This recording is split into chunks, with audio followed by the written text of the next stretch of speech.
What's going on, everybody? I'm Johnny Martinez, and you are plugged in to the Social Plug Podcast, where we connect you to level up and where we discuss ordinary people doing extraordinary things. We are always powered by Social Plug Media. Today, we are in the beautiful and historic downtown New Braunfels area, specifically a Collab Space studio. Coincidentally, Collab Space Studio is also today's podcast sponsor. These guys are the first and only collaboration space and content creation studio in the entire New Braunfels area. You can rent one of their workspaces, create your own social media content, be a guest on one of their podcast platforms, or even create your own podcast as well. It's definitely the next best thing. And then one of the best things we got here going on is my man, J Rock. What's going on, sir? What is going on, bro? It is new and exciting over here, bro. So I'm excited to be at it again. It's Monday morning, man. It feels good, bro. It's Monday morning. It's about 10:15. Where else would you rather be besides here at the Collab Space Studios? So let me kind of elaborate on Collab Space Studios, man. Yeah. So we decided, we've been doing the podcast for a little bit, and we decided, man, we need to level up big time. And what other way to do it by having your own space? So we not only have our own space for podcasts, but we can do this to collaborate, network with other people, mentor people to help them grow their social media following, help them create creative content that can help their businesses expand and maximize their potential and maximize their results. So this is a pretty cool spot, man. We're just in the infancy stages, but we got a lot of cool ideas, and New Braunfels and San Antonio is gonna be able to profit from it as well. For sure, bro. We've came a long way, bro, as well, man. Just like everything that we've been doing in the studio, everything we've been doing out of the studio has created this, and we've been able to be blessed with everybody that's helped us on the way, to be where we're at. We didn't know if we were going to be in my house, your house, but to be able to be in this spot, man, it's taken a lot of hard work. And you're right, we're leveling up like we've always promoted and want everybody else to do. So this place is for everybody else to level up too. Building relationships is the name of the game, and just helping people grow and expand. So let's just give you a little rundown. We started off at Greenleaf Studios. Yeah. With Michael Mann and Yvonne Mann. Shout out gracious, to them, man. Big shout out to those guys. They have now MB Party House. So they've expanded their growth and their network by not only having a CBD shop, but now they have a golf simulator in their shop as well. I'm so excited for that too. So they got a full bar golf simulator, and that's where we started our podcast. Yeah, if you want a little bit of fun too, when Johnny's there, he's DJ, so he's the special guest DJ when he's there. Man, I miss my calling. So last week I was there at MB Party House, and I was just putting some of my old school rap and music and stuff like that, and people were like, "Oh hell yeah, man! You should get your own DJ equipment." I'm like, "Shit, don't tempt me with a good ass time, man." So yeah, MB Party House, it's a full service bar. And big shout out to those guys. And then we moved our studio temporarily to a place called Vicky's Hinterhof. Yeah, Vicky's. We did about maybe 15 episodes there, and now we're home. So I'm glad to call Collab Space Studios home. And we got a special guest today, man, that I can't wait to introduce. We've kind of teased a little bit on our social media. Yeah. He's a big deal. He's not only a leader, but he's a Marine Corps veteran. We'll talk about that. He's a mortgage lender, so he helps people buy homes. Would you say he's a big catch? He's a big catch. Right? Yeah. And he's also the co-founder and chairman of Real Warriors Foundation. All right, so we'll get deep in the weeds on that and how him and his team help not only veterans, but people in general ease the burdens of anxiety, stress, depression, and beyond with fishing. Okay. All right, Yeah, we'll find out if he likes fishing or he doesn't like fishing, and what's his biggest catch, and if he's caught any tunas, sharks, marlins. By the look of those photos, man, I don't know. He's in the water. He's more braver than me at that point, too. Yeah, so he's also a jack of a lot of trades. We were talking before the show even got started, and we're like, holy shit, let's talk about that, man. So without further ado, my man, Joey Hummel. What is up, Joey? What's going on? There he is, What's going on? man. Thanks Dude, for having me on, guys. Appreciate it. Oh, man, it's a pleasure having you on, my man. So we were just talking a little bit. You got a lot of cool stuff going on. Yeah, we have a lot. We started Real Warriors started in 2019. Another buddy of mine, he was in the Army. He was with 101st Airborne. His name's Nick Piscatelli. He became a roommate of mine, and what happened was I was in a really bad place, about to be homeless, going through divorce, and he ended up, through another veteran, becoming my roommate, which allowed me not to become homeless because he covered the rent. And I was Right. being an Uber driver, trying to, just figuring out. Make some money somewhere. Just surviving. Yeah. And, take care of the kids and everything like that. And in that time, we spent a lot of time just hanging out, talking. He was going to school. He actually was flipping homes prior when he got out, went into real estate. He got out of that industry. But he ended up going to school, and he was a medic, so he wanted to do that. Well, he's now finishing up his PhD at Bowling Green. Wow. Yeah. That's in Kentucky. Ohio. Ohio, okay. Ohio, yeah, Bowling Green. So he's finishing that up right now, and which is amazing. So when we became roommates, all that time we spent just figuring out life and all long, deep conversations of everything. He did 3 tours in Iraq. I did 1. I was in from 99 to 04. And that time he goes, hey, have you ever been fishing? I was like, nah, I've never been fishing. I'd love to go. I wanted to go do stuff, get outside. And he goes, let's go. So we ended up going down to a lake. We got some, $15 fishing rods and nothing like that.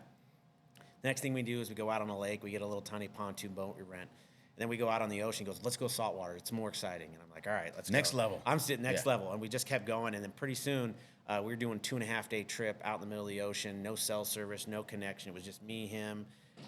The boats are big. There's like 20, 30 people on there. But, it's a chunk of change. And we spent a lot of time out there just talking because when you're not fishing, there's a lot of downtime. Right. So if you're out there for 2.5 days, you're really only fishing for, if you took all the time together, 2 hours, tops. Right? So you do that, 40 hours, you're sleeping and you're talking and you're eating and all that. So we found a lot of bond on that. And in that time, it grew. And I met a woman. She's now my wife. She's an amazing woman. I'm so thankful that she's in our life. We've been together for almost 8 years now. And we went on our honeymoon. We came back literally luggage in hand. He's still my roommate, by the way, because he's finishing up his college degree. And we were like, dude, just stay here, finish up your last semester, double major from Chapman University. He's a brilliant guy. And we walk in the door, and he leans over on the couch. He's like, hey, let's start a nonprofit to take veterans fishing. And I was realizing that I was looking for my purpose. And I went, yes. My wife went, no, we're trying. I thought we were married now. We're going to start a family and all this other stuff. And so that's how it all started. And we did our first trip in July of that year. We took 20 veterans out. There's a picture of Randy. So he went out on a 7-day. That's a little too much for me. 7 days out in the ocean. But he went out fishing, and they caught a ton of fish. But he met this guy named Randy Manzano, who's an amazing gentleman. He was in the Navy. He was worked with a lot of the teams doing special stuff, and he caught, we went out. So anyways, we went back out. We took, I think it was 19 veterans is what we took, and we all, everybody caught fish, except for maybe 1 or 2 people, but we got everybody on. But what we found is it was nothing to do with the fishing. It was all that time on Bonding, man. Bonding. But there's no cell service. You don't have the distraction of your cell phone. You don't have the distraction of all just life. All you have is a person to your left and right. Much like when we're in the military or when we're in combat and we're overseas and you're deployed. And so we were like, we got something here. So now we've grown to the point of we have 4 charters this year. We got one which is all female. There's no guys on it. It's just an all female charter. We have this girl Amy that runs it. She's amazing fishing. She catches more fish than anybody, marlin and all that stuff. You can look her up on Instagram, Lady Vet Fishing. But she runs it. She runs that female charter, and it's great. Yeah. So my man, have you always been a fisherman, or is this something? No. That was the first time I actually went fishing, was with him. So I've gone deep sea fishing before in Corpus, right? Worst damn experience I ever had. All right. So you're a better guy than me, because I was about 13 years old, right? So me and my dad and a cousin of mine, we all went out deep sea fishing, right? It said 7 miles deep in the ocean. We're going out. I'm like, hell yeah. So when you're first going out, as you're moving fast, everything's great. Once you go settle in on that area in the ocean to fish for like 6 hours, that's when all the movement and the sickness come into play. And then you're watching these fishermen catch all these mackerel and all these tuna and stuff. And just the smell of the fish, smell of the ocean is making it even worse for me. And that's my personal experience. But I know people that flourish in fishing. They love catching the sharks, the tuna, the barracuda, kingfish, all kinds of stuff. So from those photos that we've looked at, you got a whole shitload of different kind of fish. You're barely touching the surface with the photos I've seen. Right. I mean, I'm sure you guys catch some octopus and all kinds of stuff. We've actually caught a bird. Bird. So a lot of times when you're going out, so when we go out about 20, 30 miles. Sometimes we can go out 100 miles. So there's no surf. I'd be sick as a damn dog out there. And there's some days the weather's bad. Some days it's calm. It's just what it is. We've had one where it was 11-foot swells, and I think everybody was blowing chunks. Tito was actually Tito Ortiz fishes with us a lot, and he was making fun of me. So Tito Ortiz is the MMA UFC Hall of Famer. Yeah. He actually started coming fishing with us about 2-3 years ago. That's pretty he cool, loves taking care of veterans. He's big on that, and so he's always been a part of us. As we say, he's part of our family because with Real Warriors, it's all about community. And he's just a regular dude. He's an amazing guy. But you don't want to fight him. Hell no. Have you seen? You don't want to piss him off. His knuckle will cover my entire face. I mean, I can't imagine getting hit by that thing. Oh, hell no, man. Him and Chuck Liddell had some battles, bro. Tank Abbott, all these guys. Are you a MMA, UFC guy? I never got into it, and he makes fun of me all the time because he starts talking about stuff. I'm like, what are you talking about? He's like, how are you a veteran, man? And you don't know any of this stuff. Yeah.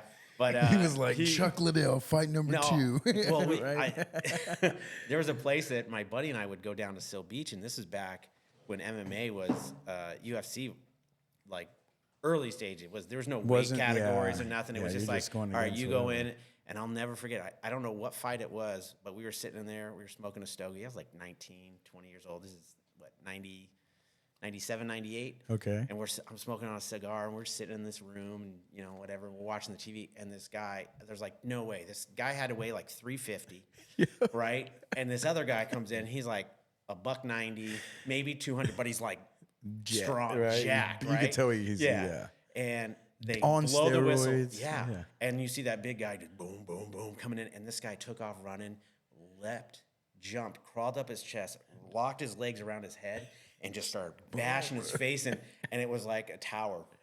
Boom! And I was just like, holy crap. It wasn't boxing and that. So I'll never forget seeing that, and I was like, this is crazy. Yeah, no That's rules. like Hoist Gracie. Yeah. It probably Gracie was family. him. It probably was him. And he's just some skinny dude, but he doesn't really fight. He grapples you. And he's like not a cobra, boa constrictor.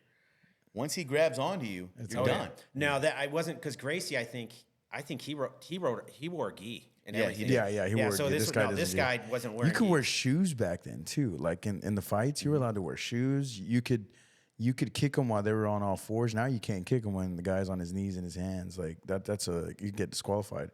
But back then they didn't give a shit. They was like, let's get these guys just battle it out. You know? So it was raw shit back then. Tank Abbott, Hoist Gracie, Ken Shamrock, all these different guys. They're badass dudes, man. Those are Dan Severn, the Beast. Yeah. So has he brought on like a buddy of any of his UFC buddies to go on? He goes out with a couple people, but he had his own boat and stuff like that. But because of the style of what Real Warriors is, we get on a boat that's 110 feet. Okay. So, and it has berthing that can sleep 20 to 30 people. So it's like the Constitution, which is out of San Diego. That's where we do a lot of our trips out of San Diego. If you don't know fishing, San Diego is the mecca of fishing. And the reason being is because you have the warm water from Mexico coming up, and you have the cold water coming down from the Pacific, coming down from Alaska. So you have these two currents that are coming together literally right in San Diego. What does that make the fish do? So what happens is a lot of these bluefin tuna, which everybody knows what, if you go have sushi, you know what tuna is, bluefin tuna, and then you know what toro is. Toro is the belly of the fish. Yeah. Okay. The bluefin are south. They like warm water. But as they come further up, the warm water during the summertime, which is coming around that time, you start seeing yellowtail and Dorado. Dorado, everybody knows, it's a long tail, yellowtail. You can probably see a photo of me. Yeah. There's one you have of me holding, that was last year. We went out with, we collaborated with another nonprofit called Higher Ground, and we took out a bunch of MARSOC guys, which is Marine Special Forces community. And Active duty guys or? we'll Vets. take active duty, but it's vets. It's anybody and everybody, and that's the thing with I love about Real Warriors is Is it we've yellowtail, made- you said? I think I'm showing it's it right now. Yeah, it's a Dorado. It's all green and pretty and all that. Yeah, I think I was, I got it. We do, that's a sight fish. I mean, I go on for that, but we took all those guys out and they got to hang out and see each other. A lot of them was like a reunion. They hadn't seen each other since they left. And if you're anybody in the military, when you're in the military, the connections you have are deep. And the attitudes you have is when you're working every day, it's you go to work, and when you leave, you all go back to your barracks, and then you go to chow together, and then on the weekends you go out to the club together, you go out, or whatever it is, you find your network of people, and you spend almost 24/7 with them. And when you get out of the Marine Corps or the military, Air Force, or whatever, every branch, you exit that and you go right back to the stage of where you were at when you joined. It's like you're going back in time 4 years or 5 years. If it was 8 years you were in, you're going back 8 years. So that's where we find a lot of disconnect with veterans, and they start to isolate. You start to see the depression and the anxiety and all that, which can lead to a lot of drinking. We actually do not drink on the charters. It's all dry. Okay. And it's not that we don't, we're being dicks about it, but it's really because we don't want them to use that as a dependency. We want you to find that social outlet in that. So that's what happens. So our whole purpose of this is just getting outside. Get out of your normal everyday routine and find a network of people. So we just kind of force you into an organic place through fishing. And we're seeing people starting businesses. We're seeing people, families are starting to come together. They're reconnecting and all these great things, but it's all organic. We're not forcing it. We just said, go come fishing. So we're expanding that, and there's a lot of other nonprofits that do great work. There's one called Until Death Collective that I recently, they work out. They're all jacked, and it's actually here in New Braunfels. You know where the Alpha Warrior is, down by the racetrack? Yeah. So they do workouts there, and you just come and work out and get together, come exercise and stuff like that. Stay healthy, get outside. So they do some really great stuff. Is it all too. ex-Marine, or all ex-military, or is it just for anybody? That it could be anybody. Oh, really? They're Sean and Ashley who started it. Sean lost his brother, and so what they do is it's just a purpose to get outside and be active. Yeah. Don't stop. Keep moving. Keep moving forward. Type of attitude. But there's a lot of stuff you could do, bow hunting and that, and we're starting to get into that. Getting outside and doing a lot of that other stuff. So I think we get. Oh my God. You know what I love, Joey? You said people are starting businesses. People are starting to have positive outcomes and results. It's because smart people, resilient people are coming together, putting their minds together, networking together, and it's influential. It's rubbing off on each other. Just like here in New Braunfels or San Antonio, wherever you go, when you hang out with positive people, positive results are gonna incur. it's true. Yeah. Right? And so some of these people, they didn't even know they had these outlets they didn't know when some of these ideas or resources existed. And so what you're doing as the co-founder and chairman, you're bringing these people together. Yeah. And you're making an impact in the lives of others. And it's not only the fishing. It's not just me. There's a whole team. There's a whole team, but you guys, started it, and you started a whole team around you of smart people, resilient people, passionate people who give a shit about others, right? And that is the kind of group that I like hanging out with. There's nothing worse than hanging out with negative people that are going to bring you down and just make you resentful. But when you're hanging out with good people like your organization and others that come across your bow, no pun intended, it just makes people better, man. And I love seeing people succeed and seeing people elevate, man. You want a story behind that? Sure. I got a story. This one's with Tito, too. He was on a charter, and this guy named Aaron was on the boat with us. And Aaron's like Yeah, I know this story. He's a big drinker, drank all the time, and he was on the boat, sitting there going, "Woe is me." Hey, Joey, I'm sorry. Can you get a little bit closer to your mic, just in case? Yeah. Okay, thank you so much. He's like, "Woe is me. Oh, this is going on in my life, and this is and this is bad, and this is bad." And Tito looked at me and goes, "Dude, quit fucking drinking. Yeah. You got a problem. Yeah. Get your shit together." Yeah. And just told him that straight up. And he went cold turkey for 30 days, quit drinking, and he stopped. And he goes, "I didn't realize how much of a huge impact it was having on my life and affected me." And he just recently bought a house. He called me. He's like, "Hey, can you help me out?" And I'm like, "Yep." So helped him out. And he didn't know he could buy a house, he had two VA loans going at the same time. He didn't know that. And so helped him out with that. He got a new home, which he just like, I never thought I'd be able to have this home. I mean, like the one I had was just, it was not a good home. He goes, so he's literally starting a whole new life. And he goes, and he wouldn't be there without that kick in the pants that Tito gave him. They still talk to this day. They're great friends. He changed his life, man. Yeah. Tito Changed his life. And to me, that was the impact. He doesn't remember the fish he caught. And He just remembers that time moment. that with Tito. And they text back and forth every once in a while. If Tito told me that, though, bro, I'd be scared as shit. Be like, whatever you say, sir. Especially when I continue to hang out with you. That's great, though. Well, that's the funny part is we never ever told anybody that he was coming. We were just all standing around, you going fishing with some veterans, and then he started walking up, and they're like, "Holy crap, it's Tito!" Yeah. Which is pretty cool. But how did that relationship start up with you and Tito, or the whole situation with them? So my buddy who's on it, his name is Jason Lilly. I got connected with him through a buddy I flew with. So I was a crew chief on a helicopter in the Marine Corps, and when I was flying, he went to another squadron. 9/11 happened, and I was getting off the boat. I was on a 6-month deployment. We got off the boat September 13th of 2001, and he was in Australia, so he went to Afghanistan, and he was a crew chief. So if you don't know what a crew chief is, crew chief sits with the pilots. We fly it. We sign it off safe for flight, all that stuff. You were in charge of the aircraft. I was in charge of the aircraft. Yep. If it crashed, and it was my fault. It's your fault. Unless it was the pilot. Wow. So, if you ever seen a Full Metal Jacket, how do you kill women and children? Easy, you just don't lead them as much. Yeah. That was me, except I don't kill women and children.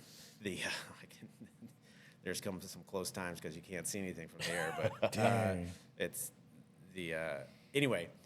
My buddy that I flew with in school and all that, he was in Afghanistan, and we stayed connected and whatnot.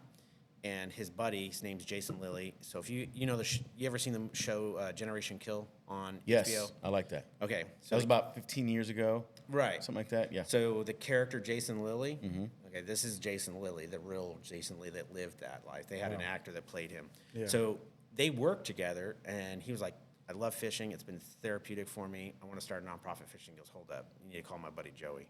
So me and him connected, and then that connection formulated, and he made a huge impact. He literally took us to the next level, and that allowed us we connected with Tito, and then the next thing we know, it just grew substantially from there. He connected us with a guy named Tier, who's going to be he's our guest of honor for our gala that we're having here coming up here in San Antonio to support it.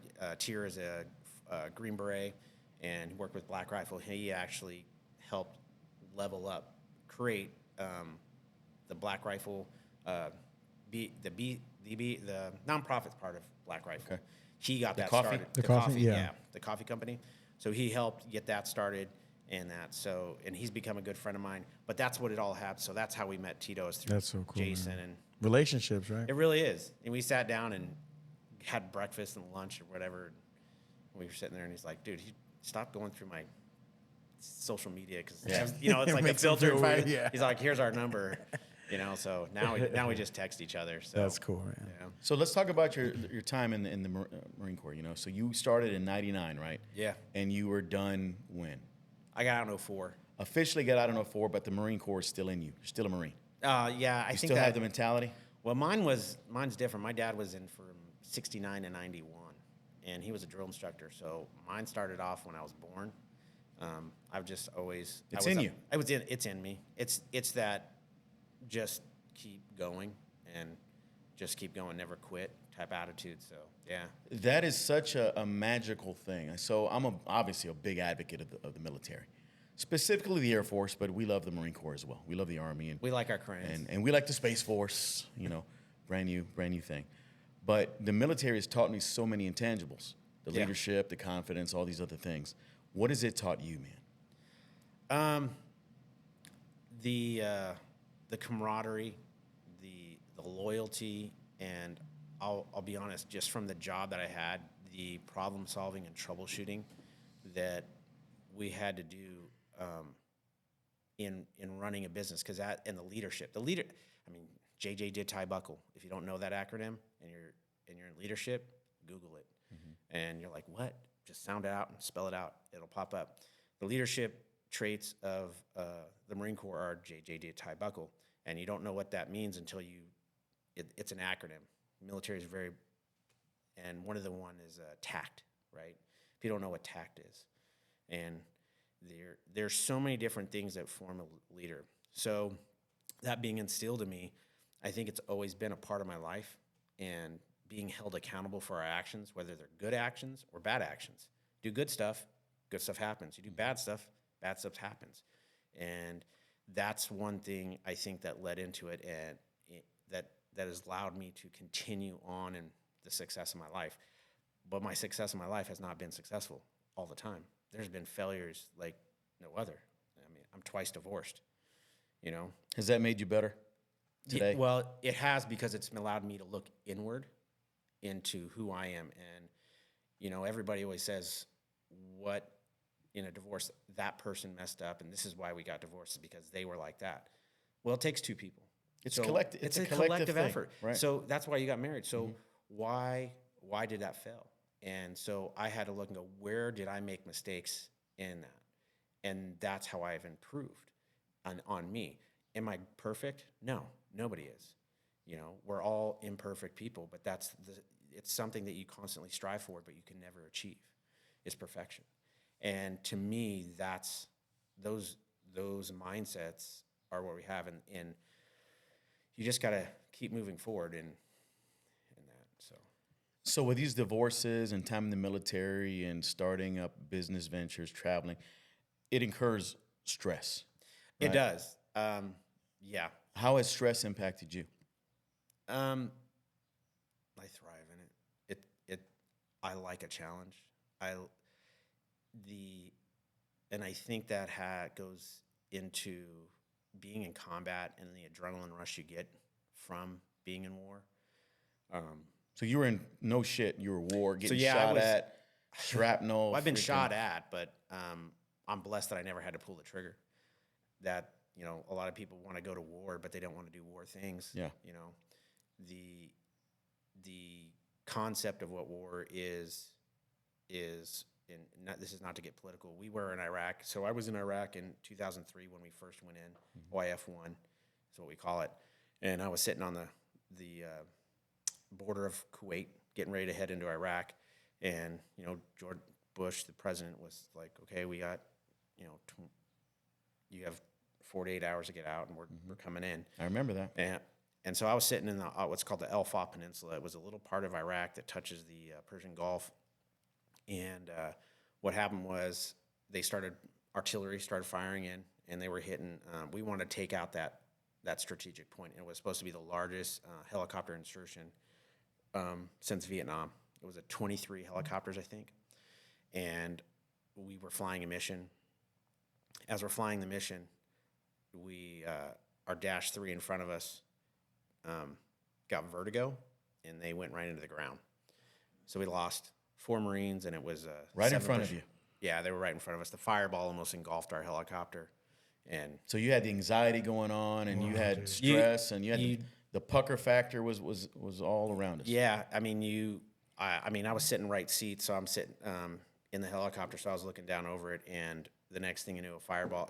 They nose dived into the ground. They were supposed to be. So basically, what happened was it's called the fingertip formation, and you had Dash 1, 2, 3, 4, and as we're flying, they're supposed to be off at if you're sitting in a helicopter off of at our 2 o'clock position. And we're, I can't remember if it was going over power lines or whatever, but they veered to the left and almost cut us off. So we pulled back. And as we were leveling off, you lose airspeed. They came right next to us, and I was looking out the window, and I'm like, what are they doing? And I looked at the pilot like I'm going, what are they doing? And when I looked back, I just watched the aircraft nose over like that. And I called on the what's called ICS, Interconnect Communication System. And I'm talking to them. They can't hear me because I'm talking to here. And I power, and they hit and it was a fireball. That fireball almost engulfed our helicopter. So we broke left to get out of the way because we were flying super low. Those towers are about 225, and we were flying about 100 feet AGL, above ground level is AGL. And as we came over the power, that they called mission abort 2 hours later, because what happened was it was about 1 o'clock, 2 o'clock in the morning, and they were dropping that artillery on. And if you know what sand is, but all the rivers that run through Iraq are the Euphrates and the Tigris River. Everybody knows those. And those rivers have been there for, I mean, they're biblical. Iraq is the biblical, where the Bible is written. That's where the Holy Land was. Yeah, it's the Holy Land. Yep. And so those rivers have been there forever. So all that silt had been coming into the Persian Gulf. So when they were dropping artillery on it, it was like if you drop a bowling ball in a bag of flour. I mean, it just created dust, and the visibility was about 1/8 of a mile. So there was no horizon. It's the middle of the night, 2 o'clock in the morning. So they called mission abort about 2 minutes later. We went back and landed. At that moment, I remember that I went, if I don't keep my crew together, I'm going to lose. We're going to die. So I was doing anything and everything in my power to make sure that we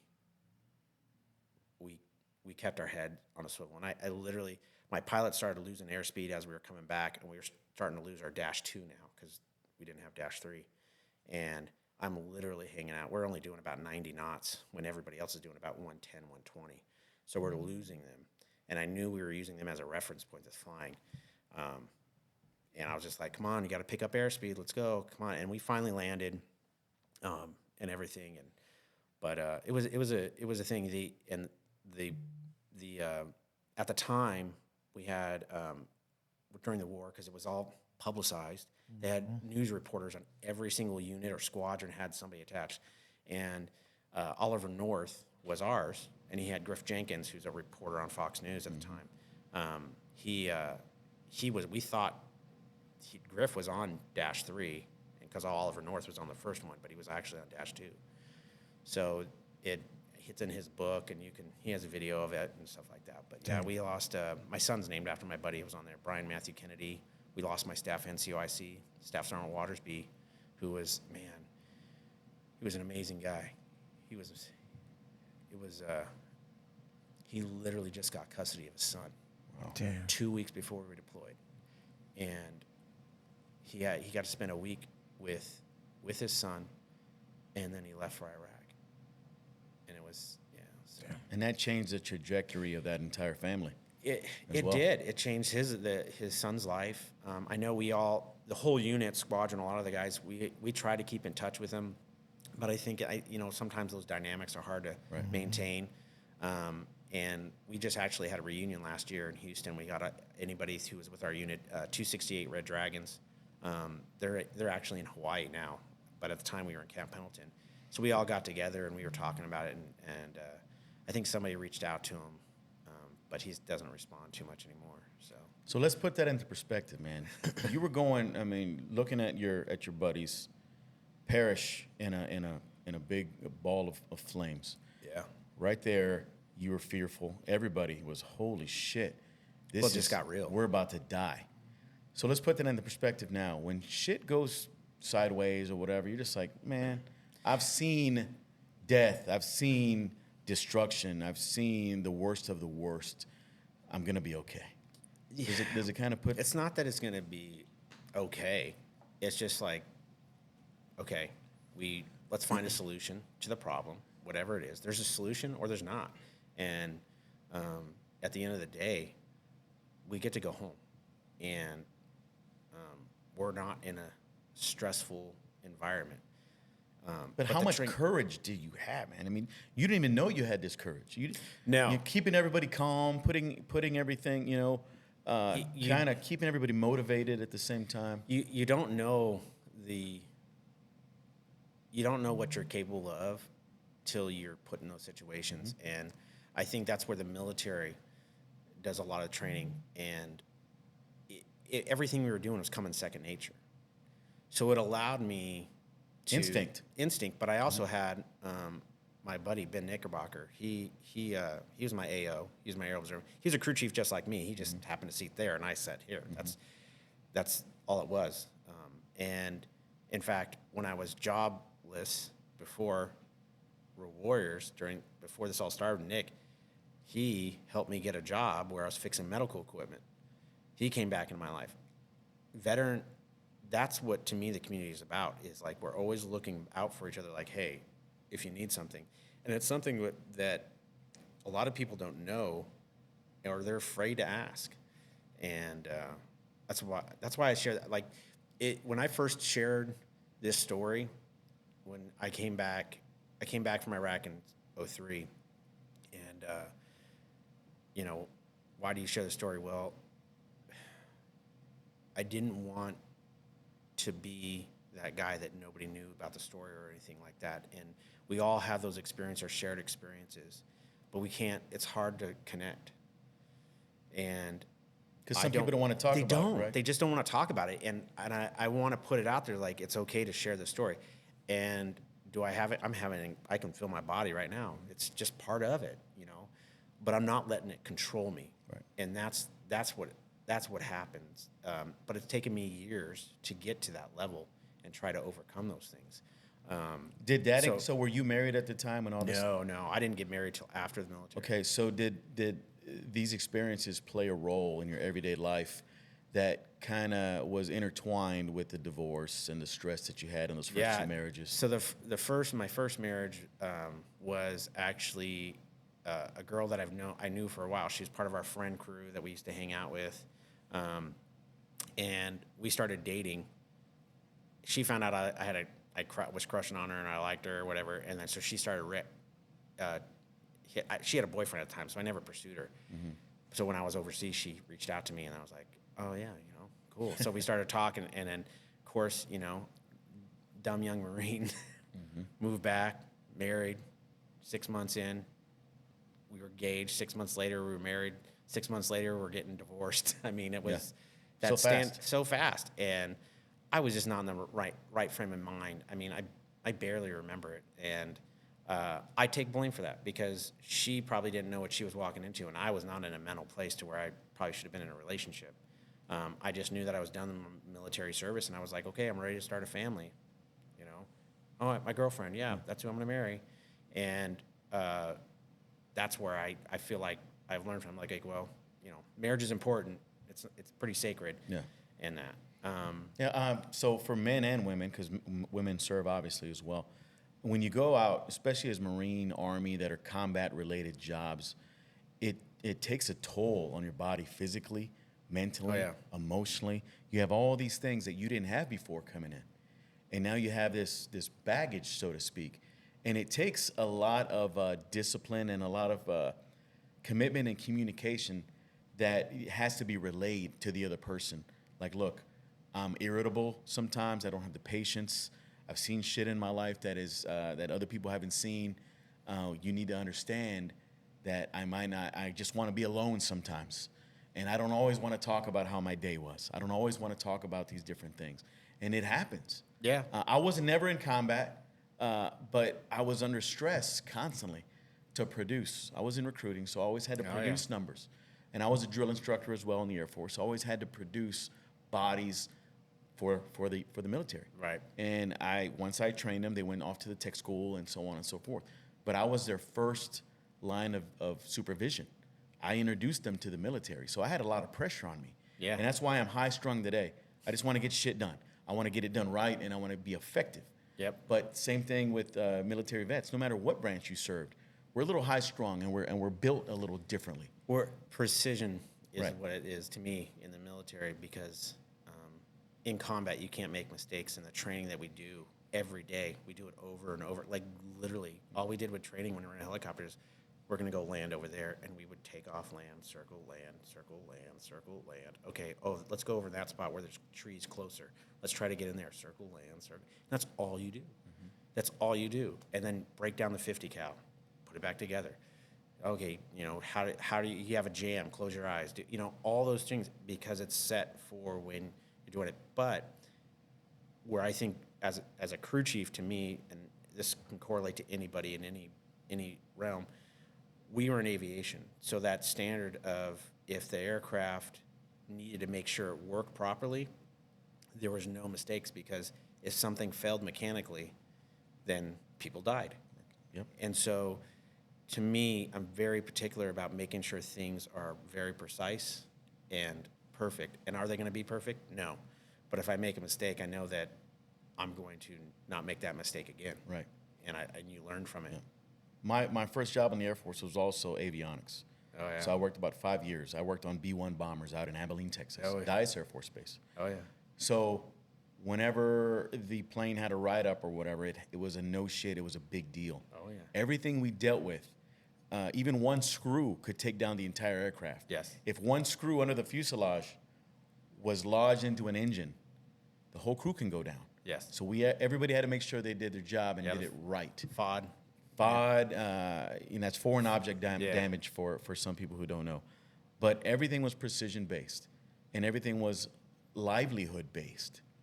Every job could have killed somebody if you didn't do this shit right. Yeah. So I know how precise it is.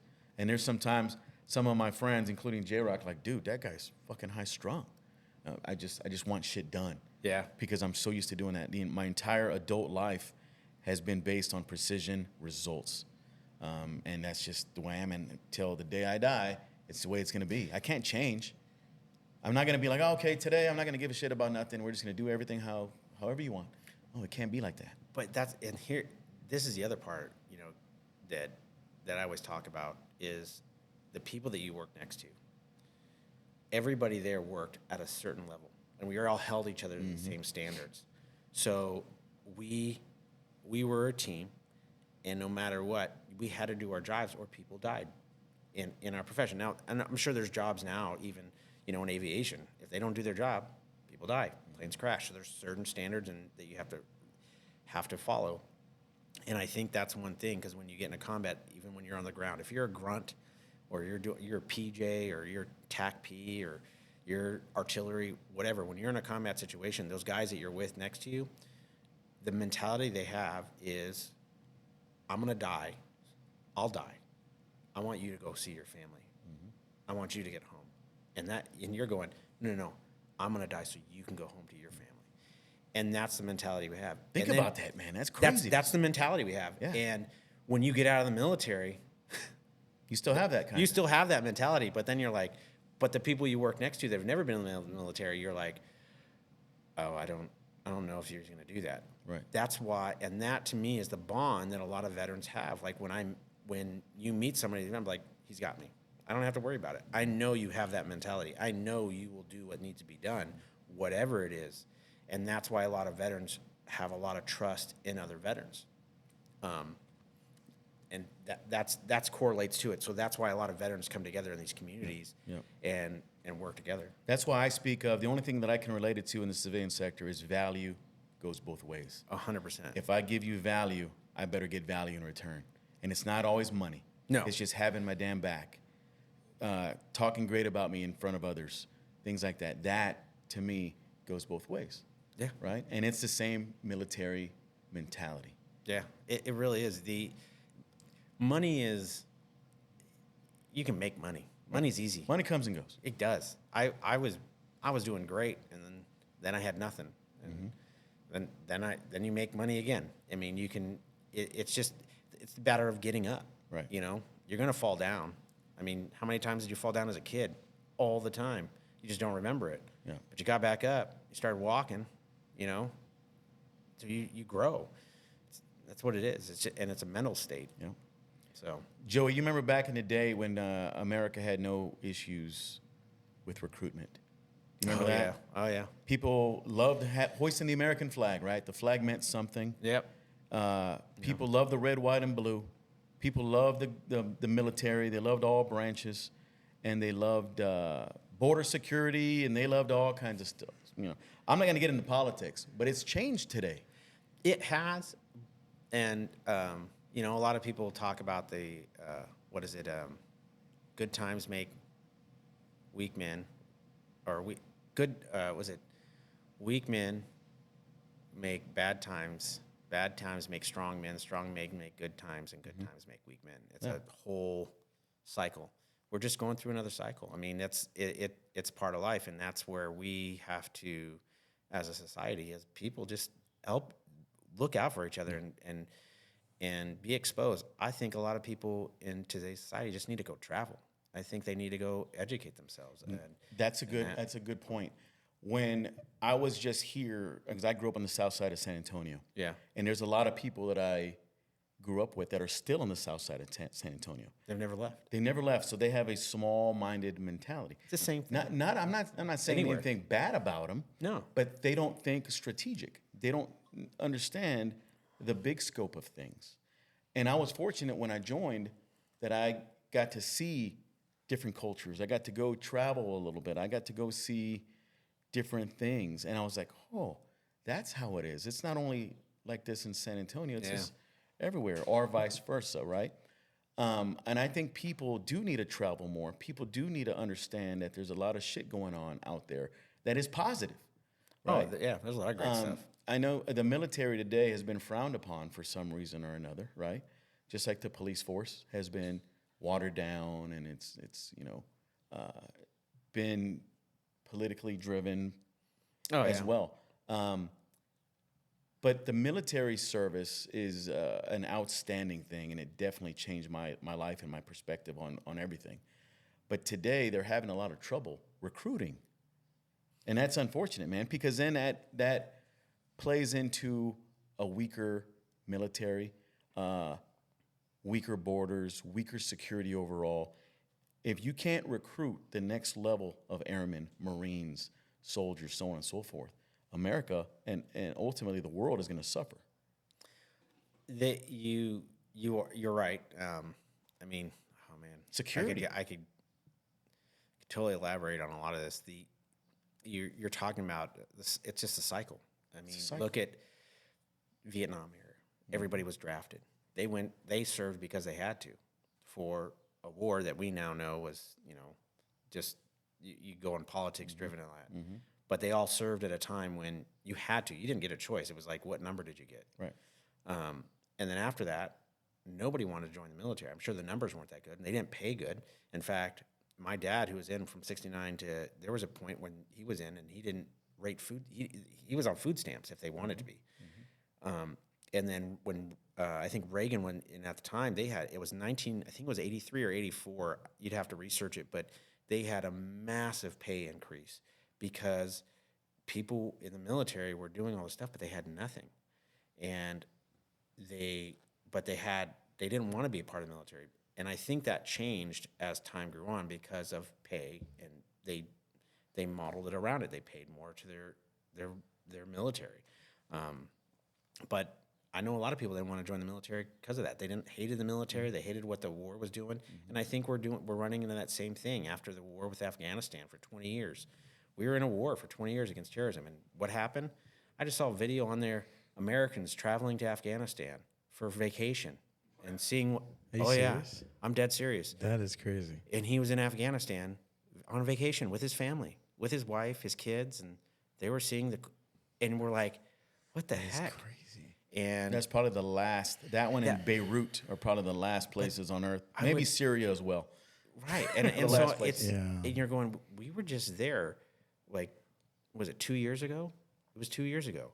Jeez. And so why? What happened in that time? So according to Google, this is what they're saying: the U.S. military is facing record low recruitment numbers, with 5 service branches collectively missing their recruiting goals by about 41,000 recruits in the fiscal year of 2023.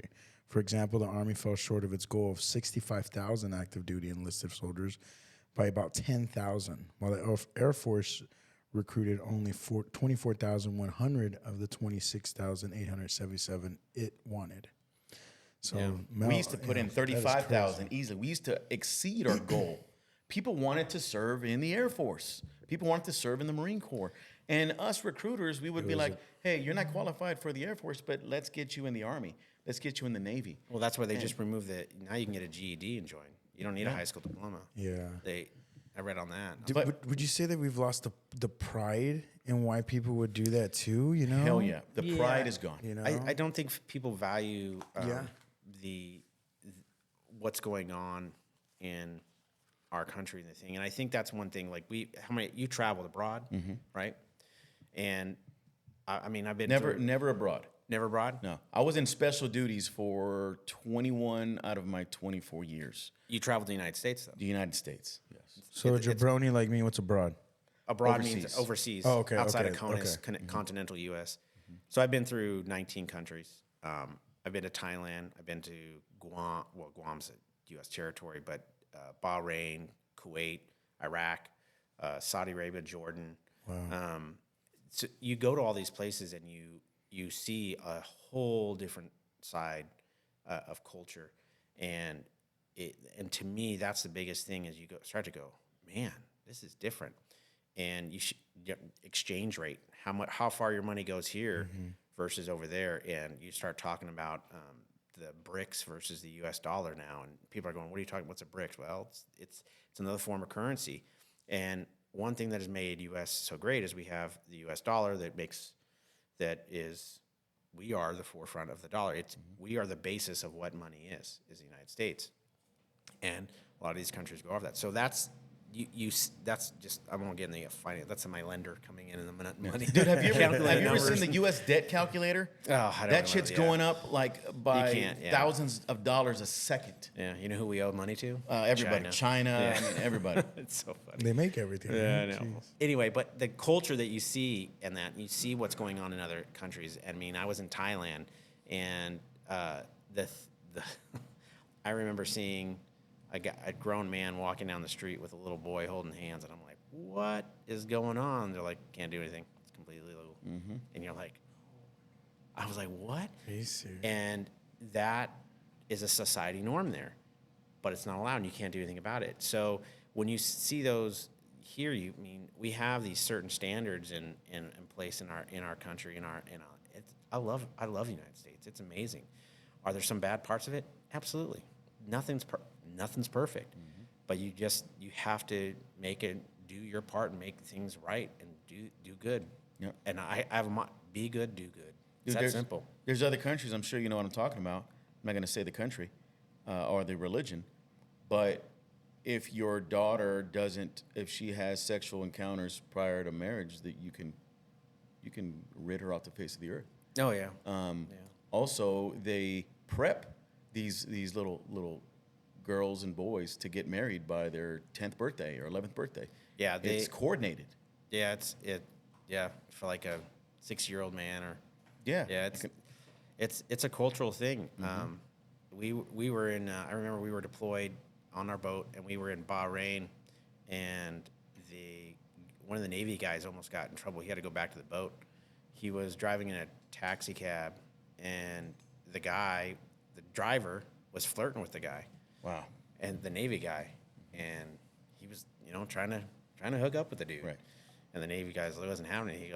And so he was asking, can we hook up? Yeah. Basically. And he goes, I'll hook up with you if I can hook up with your wife.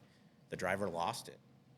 And the mentality is women are meant for the family and for breeding, basically, and men are for pleasure.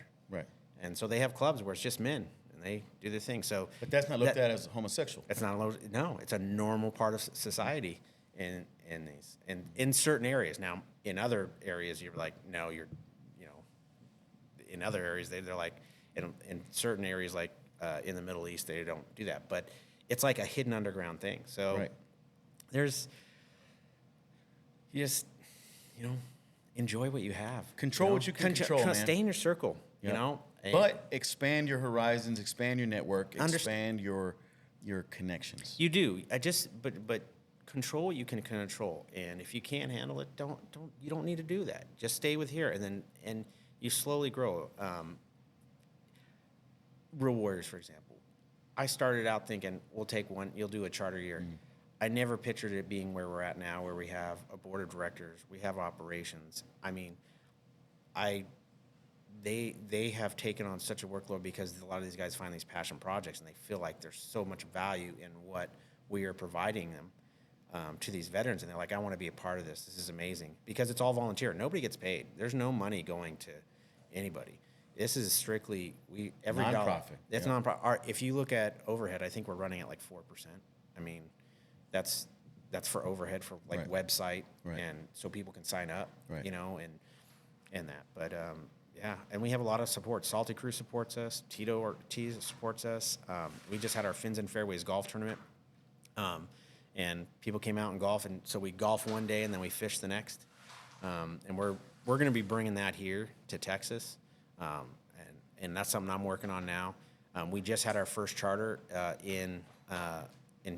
up in Chicago, off the Great Lakes, and we took 30 veterans out on the water there, went out to dinner and that. So what kind of fish are out there? I don't know. I want to think it's link cod. It's like salmon. I think there's some salmon. I don't know. I'd have to look. So one of the guys that went on the charter loved what we were doing. He started a business, Beacon Training Group, and he actually is in the state of Illinois, Beacon Training Group, and they teach teachers how to handle gun threats and how to maneuver and all that. So that's a big deal today too. It's huge, but he was a special operator, so he knows this stuff. And from that, he goes, I would never have been where I'm at. And he's now retired from, he was a detective with the police force, retired from that, and now he just does Beacon Training Group. And so every year he has a Warrior Ruck, which save the date, if you're in San Antonio, September 6th, New Braunfels at the Reserve, we're doing a Ruck March. It's going to help support Rural Warriors. Come out and September 6th? September 6th. At the Reserve. At the Reserve on 1863. Yeah, Okay. we're gonna do a 5K, it's 3 miles. If you don't know the metric system. We'll make sure we send out that information to the masses as well. But he does a Warrior Ruck there. They have a concert and everything like that. And he raises money, and then we take and it's a reason to do it. And he does 20 miles, but it's pretty awesome. He's been doing it for 3 years now, and he's growing that whole region area. So now we're growing it slowly here, and it's You said the Reserve at 63, right? 1863. Okay, Yeah. perfect. I just posted in the comments. So. Yeah, so that's where we're gonna have it. It's a great little venue. It's outdoors and stuff like that. So, and they've supported. One of the owners there is a veteran, and they're big supporters of it. They have helped us out with the gala and getting some auction items there to raise Joey, money. I love your brand, man. Your brand is helping veterans and helping people overall. That's what it is to me. Because I was going to ask you what's your brand. You just you've already paved it out. You already told us what your brand is. You're a genuine dude who gives a shit about the community and who gives a shit about veterans and who is authentic and genuine. So you also do something else. You're a mortgage lender, and I'm sure you help veterans fulfill their real estate goals and needs by getting money to buy their homes. Yeah. Because right now there's a whole bunch of other things, interest rates and all kinds of, a bunch of stuff, bunch of deterrents, or they're great options. It just depends on how you look at it. But you help veterans, and the VA loan is the best home loan on the planet Earth, man. It really is. It Right? really is. You can buy a house with no money down. I mean, any other person you got to put Multiple at least homes. Yeah. You talked about your buddy earlier. Yeah. Me, him. I mean, I think I've used my VA loan through 4 times. Yeah. So I have 2 right now. One I live in and one I'm using as a rental. I mean, the VA home loan is so versatile. And what I love on social media is you put out there and you put the standards on VA guidelines. And then somebody comes in and goes, well, that's not really true. And I'm like, well, that's a VA guideline, so I'm going to go off of that. Right. But you just have to live in, if you're a veteran and you want to buy a house, you don't need to put any money down. And if you're a disabled veteran, you don't pay a funding fee. And if you don't know what a funding fee is like gap insurance on a car. You pay it's a one lump sum that you pay, and it can be rolled into the loan. So which means if you buy a house that's $100,000 and the funding fee is $2,000, your loan's $102,000. It's simple. Yeah. But it's there to protect the asset, so that in the event, like gap insurance on a car, you total your car and you still got to pay money on the loan, the gap insurance covers that. Funding fee does the same thing. PMI is the same thing. It's all the model's all the same. It's nothing different. And yeah, it's super easy. Just ask. Yeah. Just ask. And it's public knowledge. It is. So the VA funding fee, is. if you're at least 10% disabled, Yeah. the VA funding fee is waived. Yep. But a lot of people don't know that. But they need great lenders, great realtors to help them understand that. Well, and that's the thing is there's strategies for it. Like everyone's like, oh, I'm not buying a house right now because of interest rates. Well, what if I gave you $10,000 to go buy down the interest rate and get you under 6? They're like, what? They don't know you can do that. Yep. Because with a VA, you can use seller concessions. And seller concessions, if you don't know, when you buy a house, which is It's when it's in credits. as a buyer, it's credits from the buyer, from the seller of the house. They're going to take some equity out of their home, and they're going to give it to you as the buyer, and you can use it to pay your closing costs. You can use it to buy down the rate, and those are strategies that you can use. And that we're seeing rates in the 5s when you do that, and people going, I've never seen that. I'm like, well, yeah, We use negotiation tools like that all the time to help buyers, and it varies by situation. Yeah. But a good realtor and a good lender will work together Exactly. to help the buyer 100%. Realize that they have all these options. Yeah. So that's But you don't know what you don't know. Yep. It's that simple. So, I try to give classes everywhere you can on VA loans and how to use them, when to do it, when not to do it. Sometimes it's not good to use a VA loan. Sometimes it is. It just depends on the situation, and that's where it's important to sit down and talk to a professional, understand what it is and how to use it, and make sure they have your best interest. Make sure they have your best interest at heart, because a lot of people are there to get the sell. They just want to get the sell. Right. And it's not about that. And if you don't feel in your stomach it's the right person, go find somebody else. I may not be the right person to work your VA loan. That's fine. It's okay. Yep. There's plenty of people out there. So, yeah. Expand your reach, expand Expand your your reach, horizons, and yeah. just make sure you get the right information. It really is. It's getting the right information, because the information changes. Look at the stuff with NAR that's going on. And then everybody's posting on who's in and who's out of it, and the VA, they don't have to pay. They're not allowed to pay for commissions. Now they're saying, oh wait, well they're changing the guidelines, and now they can. Oh, is that benefit?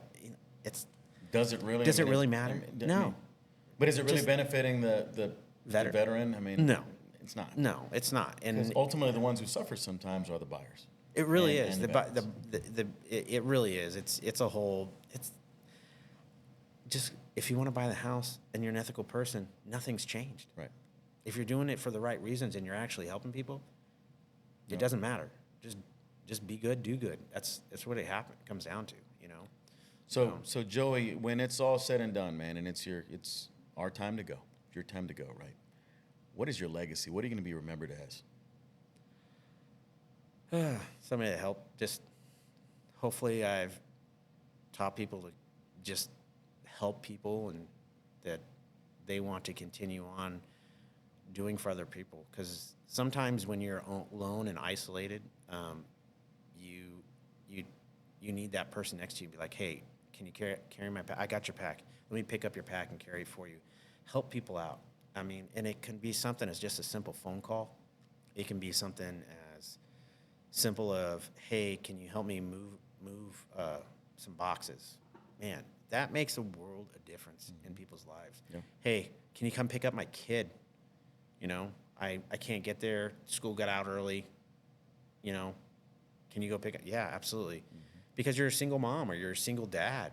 Those are where it is. So to hopefully people are doing it for and not being selfish. Do it because it's just the right thing to do. And understanding if people have a problem, you can chime in and say, hey, I'm here to help you. Yeah. As well. And don't be afraid to ask, not even ask for help, but accept the help. Right. A lot of people are too prideful. Put your pride aside. Yeah. Everyone needs assistance in some way, shape, or form. My wife is probably the most amazing at that. So I'll make it short, but in the time that I got into lending, I was fixing medical equipment I had left my job at the time because it was during COVID. I was fixing medical equipment. I left my job, and she carried the whole weight of the home and the house and everything. And my job was to do everything else. So she was making the paying. She was the head of the household, and now that role is switched. Now she, and that's fine. That's just where it is. Because maybe 2-3 years from now, but it's a constant team effort. We're always helping each other out, and that. So I'm very blessed to have her in my life. I still don't know why she married me. And I didn't spike her drink or nothing. Don't worry. You didn't pay her. No, I didn't pay her. I didn't pay her. Yeah. So, but I'm very blessed to have her in my life. She's made me a better person and a stronger man. So, And we're blessed to have you on the show, brother. appreciate it, man. We appreciate you, man. So we know legacy is important, brands important, relationships are important, wives are important. Just service is important. It really is. And so, yeah, we're thankful to have you and listen to your story. We can even have a podcast episode part 2. Yeah, 3. I'm down. We can do that. You know, we can do one of those Joe Rogan 4-hour podcasts. Where We just, probably could.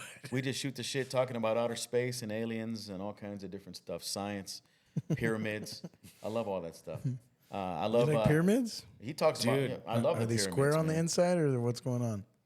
Dude, who knows? They're still investigating or trying to get intel on that stuff. We were talking about that the other day. We were like, are they square, or are they like, what's going on here? You know? But how did they move that stuff?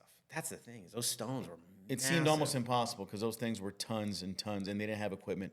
I mean, they didn't have 1,000 people picking up that big stone because it would have crushed them. Yeah. And what's in there's between? Like, what's keeping them all together? And like, physics?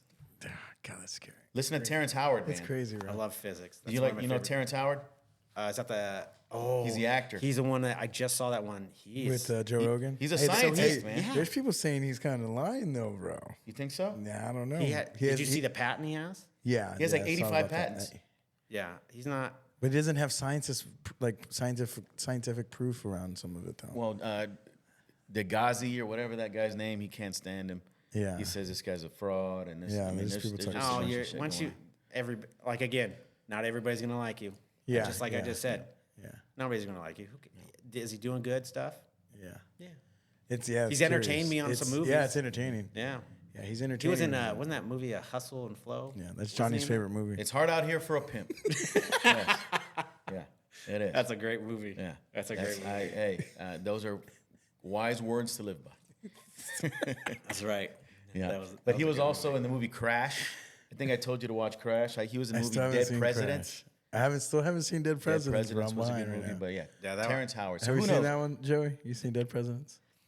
Is that the one where The the bank guys, heist. Yeah, and they painted their faces. Yes. Wh- White. it's didn't White? they have it? They painted it white or something like that. Yeah, something Yeah, like white that. with black eyes and yeah. black mouth. Chris Tucker was on that movie. He played a Vietnam vet. That he no, it wasn't Chris Tucker. Chris Tucker was on that, but another guy. He played a Vietnam vet who cut somebody's head off, and I mean I don't want to give it away. Yeah, don't but give he it was away. he was a little bit deranged. Spoiler alert, right? Because of the war and things Oh, like yeah. that. But he was part of this heist. But it was entertaining, and this was like an early '90s movie. It was in Like there New like Jack with City. Now New we're Jack talking- City, yeah, that, yeah. Goodfellas. We're dating ourselves now, You know, you know yeah. that. Those 90s had 80s and 90s had the best movies. Oh, they did. You know, and I know we were kind of closing up, man. But movies are big. Music. So let me talk about this because it just happened this weekend. George Strait, 110,000 damn saw people. that. That was crazy, Saw that. man. It's a good paycheck. Big, Oh, largest. you think? He sold out the Kyle Stadium. Kyle At Stadium. Yeah. I don't think there was any butts not in the seats when he was playing was his packed. jams. And Jeez, man. I had no idea that I was think going Parker McCullum was there too, but Yeah. Parker McCullum, he was just the undercard. on. Yeah, he just opened up for him. Yeah. George That's Strait still lives big, right though. here in San Antonio. You know that. Does Yeah. he? Yeah. He lives in the Dominion. Yeah. You know? Yeah, he's over in that area. Yeah. damn, And I I know had he no has a idea. realtor. Tamara Oh. Strait Oh, is his realtor. Yeah. Johnny Yeah. wouldn't know that. Hey, I Just in would case, love right? to do some business with some old George Strait, the king. Yeah, He is the king, he's, man. He's actually putting up in a development up in Bergam. I heard. is he? Yeah, I that's what I heard. I don't know the details on it, but yeah, it's pretty. How He's rich helping is with that guy? development. Let's see how rich that guy. So I know the other day we were having lunch and we were looking up the values of these celebrities. So Shaq was, I think, almost $1 million. I think George Strait is at least. No, not a. Have you not ever heard- $1 billion? Shaq was $1 billion with Yeah. a B. Yeah. March 20th, they saying March 2024, they're saying that his net worth is 300 million. All right, it just went up to 400 million after this concert. Yeah, probably. Jeez. Have you ever heard a Shaq story about the $1 million in one day? No. So he first signed his, and I don't know if you have to find it, but in one day he spent $1 million, and he got a contract and he went and bought a car. He's like, I'll take it. It was like 80 grand. And his mom was like, and I get one for my mom and my dad. And I don't know how the details of this, but he's talked about it to the point of when he was all said and done, he had spent $1 million buying everybody a car. And he was like, man, I'm going to go broke. He's like, yeah.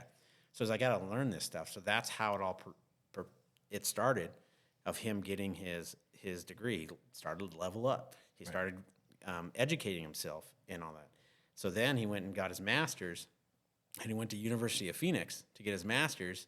And then as he's getting his master's, they said, hey, I want to do it, but I want to do it in class. I don't want to do it on. He was like, well, we can't do one just for you. He goes, well, how many people you need? He's like, you need 15 people. He's like, all right, I'll be right back. And he went and brought all of his friends. Yeah. That's all. And he got them all master's degrees, and they all went and got them. And he got his education that way, and he's killing it. He's killing Dude, it. Shaq Shaq's killing hate it, him or love him, but he's definitely a philanthropist. He gives back to the community, Yeah, so monetarily and with his time. So he went to a Mercedes dealership. The guy says $150,000 for one car. Yeah. I wrote him a check. I gave it to him. So now in my head, $1 million minus $150,000, still got $850,000 left. Yeah. So then he asks his father for one and gives his father one. So go buy the same car for my father. I'm good. I spent $700,000 left, and then came back home. My mother said, I want the smaller version, which costs $100,000. So in my mind, I've got $600,000. So now I got to do what all the homeboys do. Got to go buy rings and diamonds and earrings and this and that. So he spent all that money, and I was like 50. Yeah. So yeah, he spent all that money one day for all of his friends. And he went, I need to learn, because you can make that money, all that money. That's why money don't mean nothing. You can make it, but Dude, be careful spending it. It's got to make your money grow. you have That's the to strategy behind it. Start That's why I that love my grind job. to rebuild that money, though. I hate when some of my friends would say that. Oh, I can just remake money. I get it, but you're also a lazy fuck. Like Why wouldn't it be? But here's another strategy. Wouldn't you rather your money make money for you? Yeah, absolutely. Why don't you Invest. put your money to work? Yeah. Why are you the only one working? Make your money work. Yeah. That's where you need to do, and that's where real estate is amazing, because if you talk to a financial advisor and you ask them, hey, who are some of your most wealthy clients? They'll be like, they're all in real estate, because real estate is a great way to hedge inflation, which we're seeing right now. And if you really think about it, if you think about where the interest rates were in 2020, 2021, and people are getting them in twos and threes. Yep. Twos and threes, right? I got a 2 1/4 Right. in my house. Yeah, I have 2.365. That's why, and I don't want to get rid of it. So, but now rates are what? We're seeing them in the sixes and 6.5. six and a half. You see, they even were touching the sevens. What happened to property values? Did they go down? No. Why? Because the value of the dollar. It's inflation. So you're telling me the interest rates went up. That means the prices should be coming down, but they never did. They stayed right where they're at. And so now when rates going to come down, what's going to happen to property values? People are going to be, now it's going to go up. So the property values, people are holding their equity. They never change because of the amount of inflation that we're seeing. So It's just a matter of time. it's just a matter of time. So real estate is a great way to do it. So if you're not buying a house, or buy a home, if you're not buying it to live in it, look at investing. There's ways you can group it together with your friends. Get with friends. You can pool your money together. There's ways to do that. A lot of tax write-offs. There's a lot of write-off. A lot of different things. There's so many different financial strategies. You just got to find the one that works for you. Yep. So we'll go back to the premise of Real Warriors. Yeah. Connect with positive people Yep. that are smart, that are going to help you grow and maximize your results, 100%. your visions and your goals. man. Absolutely. So- Yeah. So Can I give you? go We're ahead, talking go about ahead. country music real quick. You Okay. big country guy, Joey? Yeah. Okay. Can I go over the top 10 richest country music artists? let's do it. Let's do it. All right. So number 10 is going to be Carrie Underwood. She's worth $140 million. Okay. Okay. Number 9, Alan Jackson, 160 million. Old school Alan Jackson. Papa Top. That was again. Drive. That was my first. Yeah, that's the first song I ever got into. My buddy's like, "You don't know country. Come here." Let me show you." It was in Iraq. Yeah. Number 8, Luke Bryan at a 160 million. Kenny Chesney, Okay. 180 million. How was he number? Okay, I got it. Number 7. There you go. Number 6 is Tim McGraw and Faith Hill, 200 million. They're a power couple. Yeah. Right? George Strait, 300 million. We just talked about that. 4th, Toby Keith for 370 million. Rest in peace, Toby Keith. Yeah. Number 3, Shania Twain, 410 million. And okay, who do you think the last two are? Shania Twain is playing in Vegas now. Oh, is she? She was as well with Celine Dion. Not with her, but they were both in Vegas. So who do you think the last two? Who's the are? one with who's the girl with the red hair that had a TV show? That's Reba. Reba So Mac- she's not even on the top list. Really? Yeah, she's not. All right, Who let's are the think about last this. two? Okay, the dude, he came out on The Voice. Tall guy. Oh, married Gwen Stefani. Yes. What the hell's his name? You know I'm talking about, J-Rock. Guy. They don't. He sings Honeybee and what else? Anyway, I would say that guy. Is it Garth Brooks? Oh, Garth Oh, Brooks. Garth Yeah, Brooks. Garth Brooks. So gotta Garth Brooks is number 2 for He's from the 80s. 430 million. Yeah. be. Really? Yeah, he's Winona going through some Judd. shit. How about Winona? Oh, how about Willie? Well, he's not on here. Really? So you got number 1. So who do you think? Well, is number Willie's 1? spending all his money on On weed, Diamondbacks, man, on weed. I was gonna say that. Yeah. So Willie might be in the negative. Yeah, Willie's not. I guarantee Willie didn't spend that much money on weed now and get you. I don't think he pays He for it probably at all. spends. Yeah, I'm pretty sure like Ric Flair, Mike Tyson, everybody sends him weed. Okay, shit. let's think about this. All right, So this is the I last would say one. George Strait was number 1, but he's number 4. Yeah, he's number 4. Wow. And I hear you talk about this person all the time. Yeah. Did I mention it already? Did I say it? No. So all the time. I'll break it down one more. It's a lady. Winona. Dolly. Dolly Parton. Yep. Oh, She's yeah. 675 million. Wow. Is it That the is her net breasts? worth. Is it the breasts that get her out there or what? No, she's a business person. No. She's That's business. She's She all is. business. Yeah. Hey, and she still looks. Did you see her on Super Bowl? Was it Yeah, Super Bowl? She looked like her she body looked was like 35 years She's old. nice. She hanging in there. Dolly Parton. What? Never guessed. She tricked me. I'll tell you that. Say so. J-Rock saying I'm always talking about Dolly Parton. Nah, I know. I've heard you mention her a couple times. So those three, Dolly and her 2 friends, are worth how much? 670 million. Wow. Yeah. Yep. Did good old Good on voice. her, man. Good music. Is she and- married? Oh, I haven't. I can check real quick. If she's eligible, She is. She's J-Rock? married, but her and her husband keep everything separate from what I understand. That's so strange. That's weird. Yeah, like they don't even live together. They like have separate houses. So it's just like a business transaction, kind of. Well, yeah, but I mean, they love each other. They're very happy, but they literally live in separate houses. Wow. Yeah, that's Could you imagine that's what I doing that? heard. I don't know how true it is. Okay, let's see. It says Dolly Parton and her love story with husband Carl Thomas Dean began in 1964 outside a local laundrette. A modest setting, they were birthed. Taylor Swift. Somebody said Jerry said Taylor Swift. Taylor Swift. That Taylor could have might, win, but he didn't. She wasn't even top 10. But is she considered country? I don't think so. I think Not Taylor. anymore. Taylor's smart, So where Dean she's is in 3. different Yeah, genres, she's just like still married. Beyonce. She's still married, Yeah. apparently. Apparently, he's 3 years older than her as well. Because Dolly's what, 67 years old? Dolly Parton is She's 81 years old. bro. 81. No, I'm sorry. No, you're right. You're right. Dean is 81. So she must be 78. She's 70. She's definitely. In her You said 11 years older or 3 years older? 3 years older, so she's So- 78. Wow. Yeah. Wow. Hey, Dolly still's got it going on, man. Yeah. All that money, man. I've never thought a 78-year-old woman was attractive, but Dolly's kind of attractive. Now she is. Yeah. Especially with 670 million, she's even more attractive. yeah. Yeah. Shit, hell But yeah. yeah, man. So Can I borrow $5? can I put some on it? Yeah. So the reserve at 1863, September. September 6th, and then we have our Tides of Gratitude Gala. That's at Park 31 in Spring Branch. Yep. That's going to be an auction, and that's where if you want to come spend some money and win some amazing prizes. Last year we had a dove hunt in Argentina that we had go, and then we had it was a fishing trip down to Argentina as well. And then we had a bunch of other stuff, bunch of like $1,500 worth of restaurant gift cards that you could get and packages. We had a smoker. I mean, you can win stuff. You get to get dressed up and have an opportunity to win stuff. We had a couple pews that went off that we auctioned off as well. We raffled those off, but it was a great time. And it supports veterans. It supports veterans. Every dollar goes toward the foundation and the mission. And this year we have our Mistress of Honor is Jen Guidry, which if you're in the real estate business, you don't know her, you probably should. She's a big time lender. She's big time. She's I think she was top 50 in the nation at one point. Dang. I mean, she's not only that was she good at what she did, but she's just an amazing person. And if you don't, she does coaching, and if you get a chance to reach out to her, she does some amazing coaching and help a lot of people with it. I mean, she knows the real estate world.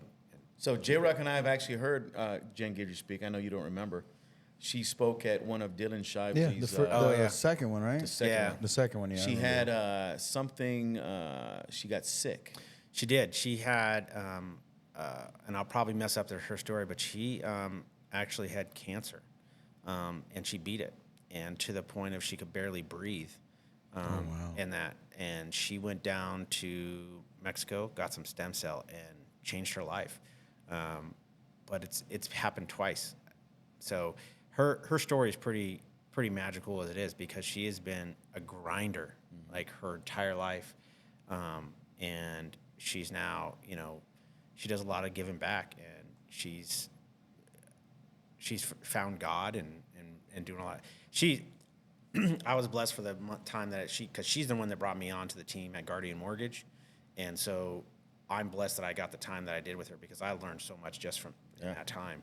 So, but she's become a good friend with me in that. So she's gonna be our the mistress of ceremonies, and then my like buddy, the MC. The MC. She's gonna be the MC of the event, and then we're gonna have we have dinner, auction off some stuff, have a guest speaker, and then probably have some dancing afterwards, and have a good party, have a good time. So that'll be on November 16th at Park 31. You can go to tidesofgratitude.com, and you can buy a seat, buy a table. You can sponsor a portion of the event if you want to, and all the money goes toward helping Real Warriors and that. Which, I mean, you can see Real Warriors on Instagram, Facebook, YouTube. Yeah, right now I'm actually showing everybody your website right now. So Real Warriors. Yeah. You can see it here on the page here. Yeah, you can see that's our first chart of that photo right there. That's the very first charter that we had of all the veterans, and it was a good time. That photo was not separate, but there's Jason, right there. That's Jason Lilly. It was Generation Kill, and you can see some of the quotes in that. And that's Randy. Randy. So Randy it's a funny story. Randy, I could go on forever, but Randy is a veteran. He served 30 years, and his wife says Randy's the type of person that goes out in the ocean and he'll go, I feel like catching a tiger shark. And that mother catch a goddamn tiger shark. I'm going to catch a stingray. Because you need certain bait, right? Man, I go, when did you start fishing? He goes, man, I came out with a pole in my hand. And he is an amazing fisherman. He does a lot of, he's in Arizona. He's doing a lot of the ibogaine and all that stuff that a lot of veterans are finding therapeutic, because he was an intel in the Navy. So yeah, he is a lot of shit you can't talk about. Yeah, a lot of stuff that I don't know his stories, and I don't want to share them. Those are his stories to share. But yeah, I got your Instagram pulled up here as well, buddy. So just people want to follow you on Instagram. Yeah, that's my personal one. There's my dad. So when he was Father's Day was yesterday. He served in the Marine Corps. He retired first started DI school, and so when he was on Pendleton, I used to go out in the field with him. And I would do the hikes, do the 10-mile rucks when I was like 9, 10 years old. They let that stuff happen nowadays, or no? I don't think they can get away with it. I don't think so. But I remember he used to take me to the pistol range, and I was shooting, and that's when I started getting, shooting them. 9mm Beretta was the same thing back then. Yeah. So yeah. Is this all y'all getting after it here? Yeah. So we did. So that's at Alpha Elite Warrior. That's my son. He plays at Smithson Valley. There's my fat butt working out, and he's ripped. But we went and did the Murph with Until Death Collective, and we just, we ran. I did as much as I could. Realized how much of out of shape I really am. This is local, this place? Yeah. So if you go down, you know where the racetrack is, right down from. Yeah. So Alpha Warrior is the guys that have it. They also have Terra Armor, which is a clothing brand, and one of the guys I think is part of the Robert Irvine Foundation. Mm-hmm. Okay. But every Saturday they do a workout. You can go there, work out with them, and they just help. It's just about getting people outside. And if you really think about it, after World War II, a lot of people, when they came back, they went through a lot of stuff. They saw probably worse stuff than we did. And when they came back, they created the American Legions and these VFWs. But what happened is what did they do? They went to the bar and they went and drank, and they felt they created a community there. Yeah. But that's all they did. Yeah. So now I feel like our generation is like, let's get outside. Let's go do stuff. So let's go hide. Liberisk, that's another one. Libo Risk, right? They go out and they travel. This girl lives in a van, and she drives around throughout the United States. They're going to Alaska. They're going, Grand Canyon. They're going up to New York. I mean, they're going all over to get outside and do something. Yeah. But that's the whole point, is get outside and we don't need to drink every single time. I have a friend that just got out of the military, and he was just like, and I grab about, man, I chill out my drinking and stuff. He's like, dude, you got to look at something. I wanted to bring this up early, but I want to interrupt because it's about Tito Ortiz. These guys that are professional fighters and stuff, they create this discipline in themselves, and they're like, don't get me wrong, we appreciate our military, we love what they do, but those fighters are so caught up into their everyday, you can't drink or else you're going to be behind. So, but with military, when they're in the military, they allow them to go and drink, right? Or they give you the freedom to do that in a way. Because of that, when they come back, and that was their kind of like, oh, I'm going to take the weekend to getaway, do you find that always being their getaway? Well, it's because we live in a constant adrenaline type atmosphere. Mm-hmm. And so alcohol is a depressant. And so it brings us down into a level playing field. And if we're not drinking, we're literally reliving, and you're in those memories of what happened overseas or where you were at, or when you were in the military, where it's constant stress, high stress and type environments. So to counteract that, they drink. And some guys start using it as a coping mechanism, and that's why we don't allow it. We get rid of it. There's another guy that he just posted. I couldn't believe it. Yeah. They were actually hiding alcohol. They were actually hiding alcohol on the boat because we take it away, which is fine. It breeds camaraderie. That's fine with me. But we don't promote it. We don't want you to be able to use it as a coping mechanism. But he's now dry a year, and he just posted that, which is great. Because awesome. I had to, he would drink on the boat. He'd 20 beers in one day.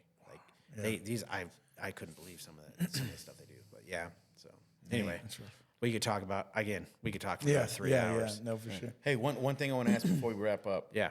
You talk about San Diego, warm water, cold water, it merges together. One thing I love that I've never been able to do, but I'm very intrigued by the ocean, whale watching. There's freaking whales out there in the San Diego area. Yeah. These humpback whales that just migrate to it, and they just jumping outside the water and doing all those kind of things. You can go on whale Did you ever trip. see that? Yeah, we actually we had a lot of sea lions, bastards. Did they jump on your boat? And They all still, that? they'll try to. They'll try to take your fish. Really? Yeah, oh yeah, they How know. big are those bad boys? They'll actually swim up behind where you're fishing if there's out there, and they know we'll try to leave, and they'll follow the boat because we know we're putting live bait on a hook, and you throw it in the water, and the fishes, they literally grab the line, pull the fish off, and then eat it. So and we're like, Yeah. so it sucks sometimes. It's a nuisance. It is. So you have to be. It's the challenge. It really is, right? And then sometimes you get shark. We call them tax man. So, but right now the record is a 238-pound bluefin tuna. That's the record right now, held by one of our board members, Josh Haywood.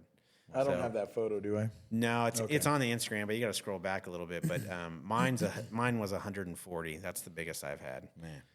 and it took it takes about Is that the an hour. black and white photo here? Yeah, Okay, I'll that show one. the It was people real quick. yeah. There we go. That's it right there. Yeah, it was 140 pounds. Took about an hour, and it was tail wrapped. So they had to help me pull it in because when it's tail wrapped, it means the line was wrapped around it, and their razor, the fins on them are really sharp. So it'll cut into that line and then snap the line. Wow. So you get to cut your hands right there too while you're holding it. Like, is that what you kind of mean? by that time you do what they call a brain spike. So you have literally looks like a T handle, and then you take it right and you hit it in the brain stem, and it kills them, and so they don't feel any pain and all that. By that time, so it's not flapping around. But yeah, when you pull it on deck, you're using a gaff to pull it up because you can't pull that thing over the rail. You need 2 or 3 gaffs on it. So. That'd be so cool. I would not do any of this stuff, but I would love to see y'all do it. Yeah, it's a good time. Yeah. It's a good time. So yeah, Kind of like hunting. I like being a part of it, but I don't like pulling the trigger and killing Bambi, man. Yeah. hey, Are you a hunter, Joy? no, I actually have never been. haven't been I never grew up in that because I grew up. My dad was in the military, so we were stationed at MCW San Diego, and then the family was in Orange County, so we moved there. But I never had the opportunity because it's so congested there that you never have that opportunity. So I want to get into it. I got into bow. I have a compound bow, and I've done the archery challenge where you go around and hit foam, and I've done that, which is fun. So I'd love to go hunting. But I want the full experience. You know, I want to go to the tracking. A lot of my friends do that. They went bear hunting up in Idaho, tracked black bear and stuff like that. bro. Yeah, Tier's done that. Yeah. They realize those things will run after them, right? Oh, you're 200-300 yard. You're quite a distance away. Oh, okay. And then after you kill it, it takes off running, and then you have to go track it. And then you got to So there's a whole team, and then you got to remember you got to pull that thing out. So you hiked in. You don't have some of these places. You can't just pull up a truck. All right, throw it in the back of the Throw it truck. in the back of the truck. Let's go. You got to put it on your pack, and so all the meat and everything like that. Dude, I'm crazy, a man. city guy. If it's not at HEB or at Buc-ee's, I'm not eating it. Too much work to be hunting and doing all that thing. I'll just go buy it at HEB or Buc-ee's. The only thing I've killed is a rabbit. That's all the thing I've ever killed. That was at Sears School though, but that's different. Yeah. So, I'm anyways, a murderer of cockroaches growing up. right. Hey, the flying cockroaches. flying cockroaches, right. You didn't eat those, They're did like you? they send the Air Force. Yeah. The ones with wings were pilots. They were Air Force pilots. All these cicadas out here, man. Hey, that's up in Illinois. I got a buddy who said, "Holy shit, there's a lot of cicadas." Yeah. I'm in Bulverde, then. There's a ton out there. The Hispanics, we used to call them chicharas. Chichadas. Yeah. And they'd make those weird noises, man, because they were mating. Yeah. Right? That's what they do. They go on the tree and they'll be like, hey, SNL did a skit on it. They go up in the trees and they start making noise, but they're only alive for like 7 days. Yeah. And they go in hiding for like 6. So do they make the noises to get the other? Yeah, those to are the get guys- the those are female, the males. or while they're mating?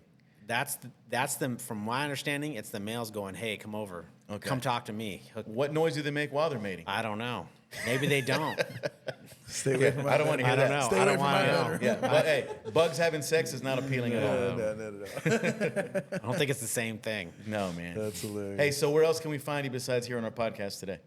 You can go to Real Warriors. Reach out to us through the Instagram there. You can go to my Instagram page. My loan officer one is Joseph Hummel, loan officer. But yeah, I mean, HUMMEL. yep, just One like L. those little tiny figurines that your mom used to collect and she put up on the shelf. That's the same thing. Not related. Wouldn't be doing lending if I was. No, I'm just kidding. But yeah, that's But come to Real Warriors. We have a community page also. It's on Facebook. It's called RWF, or Real Warriors Foundation, RWF Community. Come join it. We have Meme Mondays. It's just a place to where connect and find out what's going on in your local area. But and if you want to get involved with Real Warriors, just reach out to us through Instagram. We love support of volunteers and all that. I mean, it's Very cool. it's good time. You guys have a TikTok? We do, but we don't really use it. You get a lot of good videos on there. See those We do. RWF community. Yeah, RWF Okay, community. I think this is it right here. So Yeah, that's it. there you go. Yeah, guys. it's a private group. We try to keep it private, just because you get all those spammers to jump Yeah. in there, and Oh, you yeah. got to keep them out. Yeah. Yeah, for sure. So hell yeah, brother. We Yeah. appreciate you, man. And those that have been watching and chiming in, we appreciate you Yeah. guys. Without your support, we don't grow, we don't level up. Yeah, for some, I know people were having a little bit of issues with the audio, but we'll post this with great audio, all that good stuff. I'm not too sure if that was Facebook or whatnot, but I mean, just a heads up. But we did get a couple texts. So when we are live, things happen sometimes. Oh, You yeah. know, technology's Yeah, that happens, screwy, man. the interfaces are screwy. We're not ABC But yet, right? Yeah. Or ESPN or Or anything like ESPN. that. Yeah. But yeah, we love you guys. You can reach out to us on our Instagram, our TikTok, or our Facebook as well. So we are led by Social Plug Media, and under that we have 3 podcasts right now: Hype Club Live, the Social Plug Podcast, and J Rock hosts Kick Rocks. Oh, so nice. Yeah. 3 different platforms that are sure to entertain, influence, inspire, or motivate you. All right. So like I said earlier, our podcast sponsor today is Collab Space Studios, located in the heart of downtown New Braunfels. You can connect, collaborate, and create with us. We're looking forward to serving you in this studio for your podcast needs, for your business promo needs. If you want to host your own podcast, we got the capability to do that as well. So with that said, you are unplugged from the Social Plug Podcast, where we connect you to level up, and we'll see you next time. Actually, tomorrow we have Courtney Rocho. She's a local influencer as well, so we'll have her live on the podcast nice. as well. We'll talk to you soon.